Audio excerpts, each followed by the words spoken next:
vamos a compartir pues algo de estatus refractario. Como introducción, pues vamos a recordar un poco de las definiciones operativas de estatus refractario y suprarrefractario.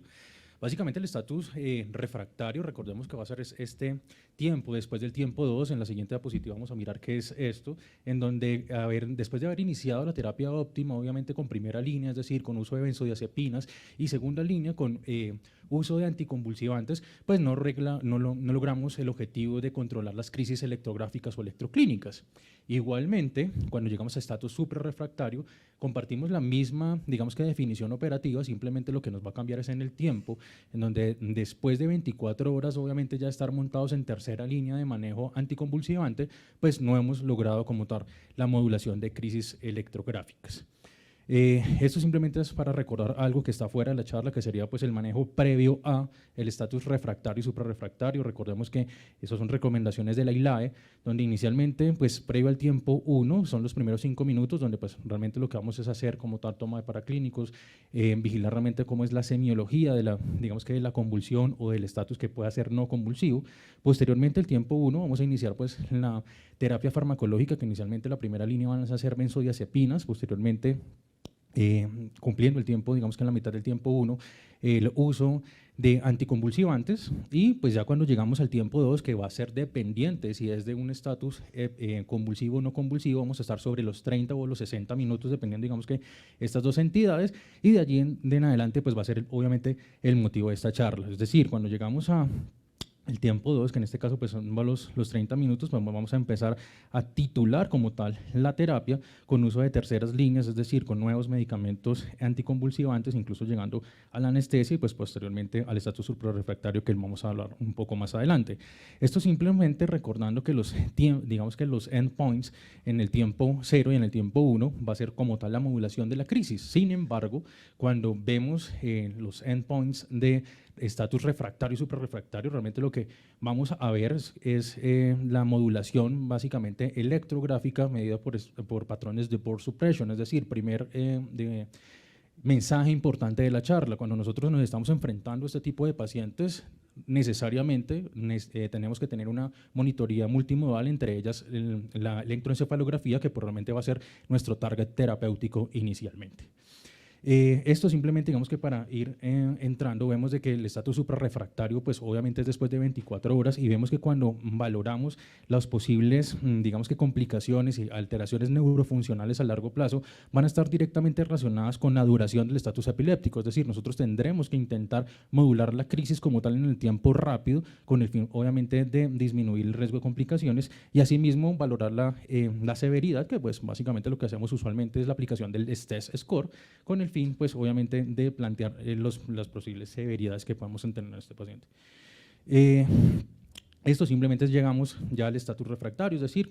volvemos a lo mismo del tiempo 2 completo, es decir, vamos a iniciar como tal terapia, usualmente con anestésicos. Digamos que desde las primeras perspectivas inicialmente se utilizaba propofol a dosis relativamente altas, hay pequeños estudios incluso que llegaron hasta 5 a 7 miligramos por kilo hora, tratando, digamos que de modular obviamente la crisis electrográfica. Sin embargo, pues podemos llegar incluso a inducir coma barbitúrico con fenobarbital, pero pues realmente la experiencia y la evidencia es relativamente baja. Vamos a trabajar básicamente sobre este algoritmo. Este algoritmo es una colaboración conjunta entre la ILAE y la Sociedad Americana de Epilepsia, en donde vemos pues cómo vamos a ir enfrentándonos al estatus epiléptico tanto refractario como suprarrefractario, teniendo en cuenta que antes de iniciar como tal la terapia tenemos, digamos que la perspectiva que inicialmente lo que vamos a hacer realmente es una polifarmacia. Vamos a utilizar al menos de 3 a 4, incluso más medicamentos, los cuales nos va a poner, digamos que en un riesgo para el paciente, primero por interacciones, inicialmente pues principalmente interacciones a nivel metabólico, a nivel cardiovascular, nefrotoxicidad, hepatotoxicidad, motivo por el que nosotros cada vez que implantamos una terapia se recomienda incluso el uso de inteligencia artificial, es decir, software de valoración de interacciones farmacológicas con el fin de disminuir el riesgo de interacciones. Esto simplemente llevando a que no es solamente modular como tal la crisis, es decir, disminuir el umbral convulsivo, sino que disminuir como tal el riesgo de la lesión secundaria, que lo pone en cuenta el paciente que está en estatus, y obviamente encontrar y tratar la causa, que pues va a ser como el pináculo de cómo vamos a abordar este tipo de pacientes. Recordando que pues ya cuando llegamos al estatus refractario, una de las relativamente nuevas evidencias, porque obviamente que la molécula es bastante antigua, es el uso de ketamina. Esta ketamina se vuelve, digamos, una recomendación prácticamente que uno, secundaria a este artículo, que es relativamente reciente, pero que prácticamente se vuelve clásico en el contexto de que pues, después de este artículo realmente se cambia, por así decirlo, la evidencia con respecto al uso de ketamina. Fue un trabajo del doctor Arshon, básicamente fue un estudio de 68 pacientes, los cuales obviamente presentaron estatus refractario. Se hizo la cuantificación de pacientes desde el 2009 hasta el 2018, se trataron con monitoría pues, electroencefalográfica y obviamente la administración de ketamina a unas dosis, pues digamos que heterogéneas entre 1.3, incluso se llegaron a pacientes con 10.5 miligramos kilogramo hora, con una media de dosis de 2.2 miligramos kilogramo hora. ¿Qué es lo importante de este paper? Que con el uso de estas dosis se logró suprimir como tal pues, la crisis convulsiva, la crisis electrográfica en el 81% de pacientes, lo cual pues, se convierte en un arsenal terapéutico bastante importante. En cuanto a las terapias coadyuvantes, vemos que la misma ILAE recomienda el uso de dieta cetogénica, esto basado en una plausibilidad biológica de que la generación de cuerpos cetónicos a nivel encefálico, vamos a disminuir la reactividad neuronal, vamos a aumentar como tal la disponibilidad de GABA y asimismo el reciclaje de receptores GABAérgicos a nivel hepático, pues simplemente lo que vamos es aumentar la beta oxidación de las grasas y pues obviamente esta producción de cetonas es lo que vamos a, digamos, a implementar a nivel encefálico, a nivel endocrino, pues vamos a tener un mejor control de cifras de glucosa que pues como hemos visto a lo largo de las charlas de cuidado neurotrítico, pues es uno de los targets terapéuticos básicamente en casi todos los pacientes, perdón, en casi todos los pacientes neurocríticos, y vamos a disminuir la producción de glicólisis. Y a nivel pues gastrointestinal, esto lo que vamos es a liberar como tal aminoácidos, los cuales van a ser receptores de GABA. Cuando revisamos la evidencia, pues realmente en estatus suprarrefractarios muy poca. Recordemos que realmente solamente cerca de un 2% de los pacientes que llegan a tener cualquier crisis convulsiva van a llegar como tal a estatus refractario, por lo cual pues evidentemente la generación como tal de evidencia va a ser bastante difícil. Pero ¿qué vemos? Con el uso de dieta cetogénica, vemos que digamos que el estudio más grande, o al menos en estas cortes, tiene 87 pacientes, pues una cifra no despreciable, pero que digamos que no nos permite hacer unas recomendaciones claras. Cuando trataron de evaluar la supresión de las crisis al 90%, pues realmente la dieta cetogénica no fue tan efectiva, es decir, hubo series de casos en los cuales no hubo ningún cambio, del 0% hasta un 33%, digamos que en los casos que mejor les fue. Pero cuando se compara con abortar el 50% de las crisis, pues vemos que probablemente sí sea una terapia coadyuvante pues relativamente efectiva, con un shot point de 12% hasta el 67% en las diferentes series de casos. Igualmente, el uso de inmunoterapia, pues recordemos que pues por cuestiones de tiempo obviamente no enfocamos en la charla a profundidad sobre la fisiopatología de la enfermedad, que es un tema bastante apasionante, pero recordemos que parte de digamos que el desarrollo como tal del estatus epiléptico va encaminado a digamos que un ciclo proinflamatorio, motivo por el cual algunas terapias han sido enfocadas pues obviamente a la modulación de este. ¿Qué vemos? En el uso de corticoides, pues vemos bastantes papers con pequeños grupos de pacientes en donde se han intentado utilizar dexametasona, metilprednisolona, pero realmente pues, sin cambios como tal en los desenlaces de estos pacientes. Sin embargo, probablemente en los últimos años, en los últimos 5 a 7 años, se han generado pues, algunos estudios con neuroesteroides, principalmente la alopregnanolona y la nanganaloxona, que el mecanismo de acción ambos es a modular como tal el receptor GABA, es decir, si ya vamos completando una terapia que obviamente es muy enfocada hacia la estimulación como tal de GABA, estos receptores, perdón, pues se han tentado de modular. Probablemente el mecanismo fisiopatológico que se está estudiando en estos neuroesteroides es que permite que digamos que se reciclen de nuevamente los receptores y pues vamos a tener más receptores GABA y por ende pues una mayor acción terapéutica pues del arsenal terapéutico que nosotros estemos montando, valga la redundancia. Simplemente esto para recordar que la alopregnanolona, que es pues digamos que el neuroesteroide que probablemente tenga más estudios entre comillas en la modulación del estatus epiléptico, pues simplemente va a ser un metabolito activo del ciclo como tal de la desincronización de la progesterona. Asimismo, en cuanto a la modulación como tal de la respuesta inflamatoria, como hablé previamente, esto se convierte básicamente en un círculo vicioso que también explica parte de la fisiopatología del estatus convulsivo. Pues recordemos que parte de las vías inflamatorias que son comunes prácticamente a la gran mayoría de enfermedades inflamatorias, valga la redundancia, van a estar modulados por un sistema humoral que van a ser la producción de interleuquina 1, la interleuquina de interleuquina 6, factor de necrosis tumoral alfa, en donde pues se han intentado también utilizar en esta patología el uso de anakinra y canakinumab con el fin de modular la interleuquina 1, a nivel de interleuquina 6 el tocilizumab y a nivel del factor de necrosis tumoral alfa el adalimumab, con el fin de tratar de que estos mecanismos humorales no hagan un efecto de closing up de los receptores GABA. Igualmente, sobre interleuquina 1, hay 2 estudios que están en clinical trials en el momento en fase de reclutamiento, que sería con el anakinra, tratando de bloquear como tal la vía metabólica de la interleuquina 1, básicamente para tratar de bloquear como tal receptor NMDA y asimismo, obviamente, digamos que disminuir ese círculo de acción de neuroreceptores pues, excitatorios. El uso de inmunoglobulina en estatus suprarrefractario, pues igual tampoco se encuentra una evidencia clara. Hay algunos metaanálisis o revisiones sistemáticas, en este caso es una revisión de aproximadamente 12 papers en los cuales pues, no alcanzan a reclutar sino escasos 127 pacientes, pero se demostró que el uso de inmunoglobulina realmente no impactó en desenlaces duros, es decir, no disminuyó mortalidad, no disminuyó alteraciones neurofuncionales, pero sí puede modular como tal las crisis, motivo por el cual pues, realmente lo que necesitaremos es un grupo multidisciplinar para enfocar realmente la terapia y definir cuándo vamos a iniciar pues, esto que ya es un manejo relativamente avanzado. Y en cuanto al uso de anestésicos inhalados, pues realmente nosotros acá en la Fundación ya hemos tenido pues, la experiencia con anestésicos inhalados, que básicamente es el uso del dispositivo Anaconda. Acá el siguiente pues, es digamos, el artículo clásico, también un artículo con un número bajo de pacientes, son 24 pacientes, a los cuales se le administró de manera inhalada isoflorano,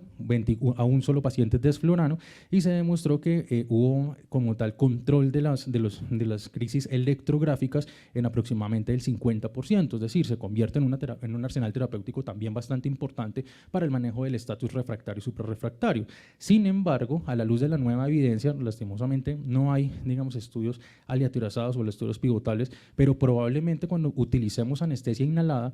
digamos que el cambio sería a uso de sevoflurane básicamente por el perfil de seguridad, menor riesgo de hepatotoxicidad y pues precisamente teniendo en cuenta lo que expresé previamente en la polifarmacia, vamos a disminuir el riesgo de hepatotoxicidad por interacciones farmacológicas acumuladas. Entre los nuevos, digamos que mecanismos como tal y medicamentos que tenemos disponibles como abortivos de las crisis electrográficas, pues la cosamida tiene una evidencia bastante importante. Tenemos 2 estudios grandes que sería el LACOM Trial, en el cual demostró que en estudios en pacientes con estatus refractario logra modular aproximadamente el 47% pues de las crisis. Igualmente el perampanel y el brivaracetam. Con respecto, digamos que a la disponibilidad de a la biodisponibilidad de estos medicamentos, pues vemos que realmente la biodisponibilidad es relativamente moderada porque digamos que casi todos están en relación con el metabolismo del citocromo P450, motivo por el cual he sido insistente en la patotoxicidad porque vemos que casi los medicamentos que vamos a utilizar van a terminar el metabolismo hepático y asimismo pues la unión a proteínas plasmáticas pues también va a ser alta. En cuanto al uso del brivaracetam, también hay digamos que una evidencia corta, pero que es bastante pues importante, ya que el brivaracetam ha demostrado que en pequeños estudios el control como tal de las crisis en las primeras 24 horas por sí solo, como monoterapia, podría llegar incluso hasta el 27% y la supresión como tal de las crisis hasta en un 57% en terapia combinada. El perampanel, pues realmente es un medicamento que todavía no se tiene disponible, digamos que de manera rutinaria. Recordemos que el mecanismo fisiopatológico del perampanel simplemente es una acción sobre los receptores AMPA, motivo por el cual pues realmente, simplemente por plausibilidad biológica, podría tener una muy buena correlación con el uso de ketamina en infusión, que pues ya vimos que pues va a ser un caballito de batalla en el manejo como tal de este tipo de pacientes. Asimismo, entre la evidencia que realmente es corta, lo que ha tenido muy poca evidencia, por ejemplo, el uso de magnesio se ha intentado utilizar como estabilizador de membrana, no ha logrado demostrar estudios, pues en estudios que logre controlar, digamos que las crisis o que disminuya como tal la mortalidad, pero pues aún así se puede estar utilizando, pero pues vuelvo, repito, con una evidencia muy baja. La hipotermia, que más adelante la vamos a ver, pero digamos que con lo que tiene muy baja evidencia, pero que son altamente prometedores, probablemente sea el uso de terapia de estimulación tanto cortical como profunda. Esto simplemente es una imagen donde vemos una gamografía en donde vamos a evidenciar dónde están estos focos epileptogénicos. Obviamente esto se tiene que hacer con un grupo multidisciplinar entre electrofisiología, neurocirugía, cuidado intensivo. El paciente obviamente es llevado a salas, se hace el mapeo eléctrico y se hace implante de electrodos que pueden ser de doble cascada para la modulación como tal a nivel cortical. ¿Esto qué ha demostrado? Que después del implante de estos dispositivos, digamos que la respuesta no es inmediata, pero con el paso de los meses pueden ser tan efectivos que pueden llegar prácticamente a una tasa de supresión que casi, o sea, muy cercana al 100%, por lo que en los pacientes que han sido obviamente tratados desde la perspectiva farmacológica, pues se convierte en una muy buena opción a largo plazo. En cuanto al uso de hipotermia terapéutica, probablemente el estudio más grande en estatus convulsivos es el estudio Hibernatus, que da la casualidad que tiene, digamos que gran parte de los mismos autores son del estudio Hyperion, que pues también habló de hipotermia terapéutica en post-RCP. Lastimosamente para estatus epiléptico no demostró alteraciones como tal en la disminución de la mortalidad, pues digamos que en la vigilancia a los 30, en los 30 días y a los 90 días, pero con una disminución como tal también de las crisis electrográficas, motivo por el cual digamos que para tratar de modular las crisis también se podría utilizar hipotermia terapéutica con unos targets de temperatura cercanos entre 32 y 34 grados Celsius. Esto simplemente para hablar un poco de cirugía de epilepsia, muy similar a lo que hablamos de terapia de estimulación cortical, probablemente lo que se va a hacer un PET scan igualmente, con el fin de tratar de dilucidar dónde son estas zonas donde se están haciendo las descargas anómalas, se hace un mapeo eléctrico intraoperatorio y lo que pues el equipo de neurocirujanos va a intentar hacer es como tal remover estos sitios donde se están generando los potenciales eléctricos anómalos. En cuanto a la estimulación profunda, vemos que probablemente en la diapositiva siguiente vamos a ver cuáles son los sitios pues múltiples donde uno puede generar esta terapia, pero lo que más tiene evidencia es a nivel talámico, que es lo que estamos viendo en este momento, en donde la implantación de estos dispositivos ha demostrado que probablemente en las primeras 2 a 3 semanas, digamos que haciendo la comparativa de los dispositivos de electroestimulación cortical, pues tienen un mejor rendimiento en la tasa de supresión como tal de las crisis electrográficas.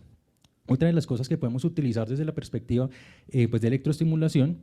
la terapia electroconvulsiva, la terapia de estimulación como tal del nervio vago o la estimulación profunda, pues son muy similares, digamos que el mecanismo fisiopatológico de lo que he hablado durante el transcurso de la charla de estimulación, pero pues no han demostrado que sean superiores a la estimulación cortical. Esta diapositiva simplemente para evidenciar que a nivel periférico, a nivel central o a nivel cortical, pues vamos a tener múltiples sitios target que obviamente van a depender de dónde encontremos pues esos lugares de despolarización anómala. Estos son más en los sitios, digamos que de ubicación como tal de los dispositivos. Vemos que vamos a tener dispositivos a nivel central o a nivel periférico y un mensaje grande que el ideal es pasar de esto que vemos, obviamente una crisis electrográfica, a un patrón de modulación como tal de la crisis, es decir, un patrón de burst suppression con una tasa probablemente una relación entre 1 a 3 a 1 a 6, sin llegar como tal al silencio eléctrico, que esto también ha demostrado que lo que aumenta es la mortalidad y las alteraciones neurofuncionales. Ya para terminar mi charla, precisamente respondiendo hasta dónde llegar, pues pasamos rápidamente un camino de que tenemos múltiples estrategias farmacológicas, quirúrgicas para tratar de modular las crisis. Sin embargo, pues debemos saber hasta cuándo llegar. Esto es parte de un algoritmo bastante grande, pero que nos resume, al menos para el intensivista, hasta dónde deberíamos llegar. Obviamente, si tenemos un paciente con estatus refractario, hacer una primera evaluación. Esta primera evaluación se recomienda, obviamente, que sea una evaluación global con un equipo multidisciplinar, ojalá expertos en estatus epiléptico, con el cual se defina rápidamente si la estrategia va a ser continuar o llevar al paciente a cuidado paliativo. Si definitivamente la estrategia es continuar, pues probablemente si llegamos al estatus suprarrefractario y seguimos con fallo en la estrategia terapéutica, pues tendremos que igualmente definir si vamos a continuar la terapia o es un paciente candidato a estrategia paliativa. Para concluir mi charla, básicamente pues tenemos que el intensivista que se enfrenta a pacientes con estatus refractario y suprarrefractario tendrá que realizar un manejo conjunto, multidisciplinar, acorde a la evidencia y la experiencia y a su vez a los recursos disponibles en cada centro de atención, los cuales deberán tener un personal ampliamente capacitado para brindar una terapia multimodal que permita impactar en resultados de neurofuncionalidad y mortalidad. De parte mía del grupo de residentes de cuidado intensivo de la Universidad del Rosario, muchas gracias por su atención.